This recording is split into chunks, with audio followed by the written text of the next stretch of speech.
There you go. That was Everybody's Got Something to Hide Except Me and My Monkey. What are your first thoughts? Have you heard that track before? I don't think so. I liked it. Yeah. I liked it. What do you like about it? Well, there's a possibility I have heard it before because it sounded... Well, no. It felt like a kid's kids TV program theme tune in that Me and My Monkey, isn't it? So for a moment there I was like, I've heard this a bit. But no, I liked it. Upbeat, yeah. Sound like early Beatles, I would say. Oh, interesting. Well, yeah. Before they went... Because they were more like rock and roll, and then later they went more hippie and left field, didn't they? But this felt like the early days. Look at this, me showing my music knowledge. Yeah. In a way you are. Some people would say showing your music knowledge. I mean, like in a way. Some people call me a computer geek, but actually I have, musical knowledge. It turns out, Nigel Thomas. What do you think of the lyrics? What do you think the lyrics are about? What's he singing about? I actually thought it was just gobbledygook. Let's not get into that. Let's not get into that. But and that's fine. But like most songs are, I think, aren't they? Well, actually, no. This is about him. This is about him and Yoko. Because people in the press would be rude to and call her a monkey and stuff. And so he did a song. Everyone's obviously innocent except. Everyone's got something to hide except for me and my monkey, as in me and Yoko. Okay, so he's kind of throwing it back at them and going, yeah. Right. Does that change your... Well, I was thinking more like, do you remember that kids' TV program? Bodger and Badger. Badger was like a glove puppet character, like mashed potato. Do you remember this from the 80s? No. Kids' TV program? I mean, it doesn't matter. It doesn't matter that. You get a lot of, kids' TV programs like that, don't you? With a kid and they got a friend who's a puppet. Yeah. Do you? I don't know. You didn't have a childhood, did you? Just born fully. I wasn't just plonked in front of the TV. I had, school and books and stuff. I'm probably I'm less familiar than you are with. You read books with those TV shows. Okay. Well, I like the cowbells. That was a bit unexpected. The cowbells coming out in that tune. There was a bell. I don't know if that was. I don't think it's a cowbell because it's like a ringing bell. Okay. And then a bit of it went a bit sort of Beach Boys, where they're all like. The tune had lots of different bits to it. It was almost felt like people just sort of jamming, playing around, and just like grabbing whatever instrument comes to hand and giving it a whack. Which funny you say the Beach Boys, because back in the USSR is a sort of direct, kind of homage to the Beach Boys in a way. Is it? Yeah. Back in the USSR, you don't know how lucky you are, boy. There you go. Know that one? Yeah. Was that them? Was that like a? Because the Beach Boys always sing about America or California. Exactly. They? Exactly. They Louis. This is Oh, I see. Right. And they were doing that as a kind of parody, back in the USA. Right. It's imagining someone returning to communist Russia and having the same kind of feelings that talking about. And those songs about America, but saying how great the USSR is, and mentions Ukraine and it's a bit. So it's sort of turning it around. That's clever. Yeah. They should have done a back in Liverpool. Yeah. What accent was that, Louis? In Liverpool. Liverpool. Yeah, exactly. Welcome to Liverpool. Welcome back to Liverpool. Back in Liverpool. Back in Liverpool. It's very good. It's all grim up north, boy. Right, we edit this bit out. No, this is included. I want get hate mail. The hell you'll get for this is going to be glorious. I love Liverpool. I'm getting on their side even more. Right, he's sucking up. I think Liverpool is nice. It's got sorts of nice Titanic. Never been. I'm sure. I'm sure it's lovely. The Beatles certainly thought so in that famous song "Back in Liverpool." Yeah. It's one of the few Beatles songs I haven't heard. The Lost Beatles song. That lost track. Lost Beatles song. Did they ever do a homecoming gig in the Cavern? They stopped playing the Cavern pretty early on, just because it was almost impossible to do it because of the number of people who want to see them and just do bigger gigs. So yeah, not really. Too many fans. Yeah. I saw a documentary about the Beatles where they were playing some American stadium, like baseball stadium. because they've become so popular they could only play stadiums. Well, yeah, And Shea Stadium is one of the biggest at that time shows ever. But the women in the audience were screaming so much that they weren't really listening to the music. And, Yeah. And the band got like a bit disillusioned because they're like, we don't. What's the point in even playing? 'Cause they're not even listening. They're just screaming. Yeah, you didn't go to hear the Beatles; you'd go to see them. Really.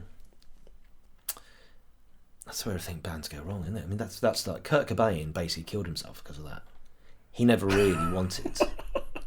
Why are you laughing? He killed himself because people would come. Because he got too popular, and thus he was happy being like underground alternative No, he was. Seattle Yeah. with his loyal fans or just the Seattle types in sort of basement clubs. Then all of a sudden he's has to play these big stadiums, has to do MTV and play Teenage Angst has paid off well. Now I'm bored and old. Is that a lyric from? It is. Never mind. The opening. No, it's from the opening song in Utero. Really? Because he was still young then, wasn't he?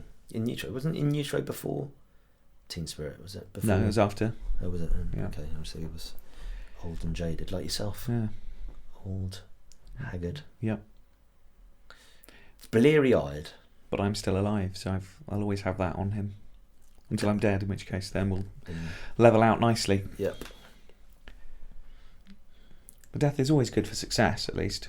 So if I died, I think my music would certainly become. It's worked well for Freddie Mercury. It's even worked more well popular. for Kurt Cobain. It worked well for Elvis. Here's the thing, Nigel Thomas. Amy Winehouse, Amy Winehouse. But here's Princess the thing. Diana. They all released like good music before they died, and that's where you're going wrong. Oh, ouch! Burn. You little bitch. Louis, you're one of my most loyal fans. I am actually. Yeah. You've been to many gigs and enjoyed them a lot. I have. I'm Yeah. a supportive friend. I've bought, spent money. What's your favourite song of mine, Louis? Probably Love a Killer. Going for an oldie. Maybe Alchemy Rose. I like those tunes because they rock. Mm-hmm. I'd say. You like to rock? Dun dun dun dun dun dun dun dun dun dun dun dun. Let's go. Dun dun dun dun dun. I'm probably doing too much into the microphone there. Yeah. You know what I mean? That rocks. Much like this tune, actually. When the cowbells kick in, or back in. I like tunes that rock. Tunes that rock by Louis Christie. Tunes that. Have you heard this? You're just looking at me and let me talk now, are you? Well, no, you've got stuff to say, and I find it interesting, Louis. Yeah. I'd share my music knowledge with the world. Have I heard what? Blur. I've heard Blur. Yeah, I've heard Blur. Yeah, I'm aware of Blur. You've literally been to a country house with Blur, haven't you? Yeah, let's talk about that. You've been to a party in their country house. Right. Anyway, Blur, who wrote Get Up, Get Out of Bed, Drag a Comb Across My Head, Part Life, right? They wanted to break in America, and then the advice they got was, if you want to break in America, Americans like songs that rock, and like some of their more like whimsical woohoo kind of tunes weren't going to do it. They had to be like woohoo, and that's why they brought out When I Hear Heavy Metal, woohoo, and that's where what's that one? Song 1, song 9. What is a number? Are you doing it on purpose? Song 2. This is not song 2. It's song 2, isn't it? Yes. Yeah. So that is the birth. That was the birth of song 2, and thank God they did, because that's a great tune. Yeah, I mean, I don't know. I mean, I think Damon always wanted to crack America, but I don't think they moved more in that direction because Graham was so sick of doing the kind of stuff they did on stuff like The Great Escape, and he was always heavier and more lo-fi and more of a sort of grungy guitarist. So I mean, that's kind of more why, yeah. He was bored of like people them saying there's ants in. In fact, they in the early days when they heard when grunge was around and they were doing Leisure and Modern Life is Rubbish, they purposefully stuck to it because they thought, well, rightly they thought these things come in cycles, and what's popular now isn't going to be popular, in the next sort of 5 years. So it's a good kind of lesson in sticking to your guns and doing your own thing and knowing that. Is that why you've just stuck to derivative music of the Beatles your entire career? Well, you know, anyone else, and I'd be insulted. But coming from you, that's fine. You going to defend yourself against that accusation? I don't need to. No, I don't. I don't need to.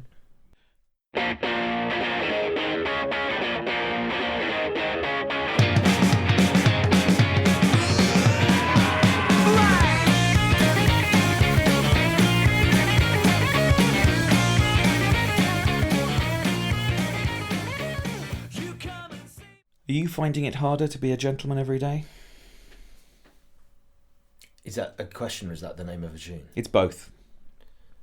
I'd say it's as you get older, it's probably easier to be more gentlemanly, isn't it? As you get older and wiser. Have you heard that song by the White Stripes? I don't know. I'm going to play it for you now.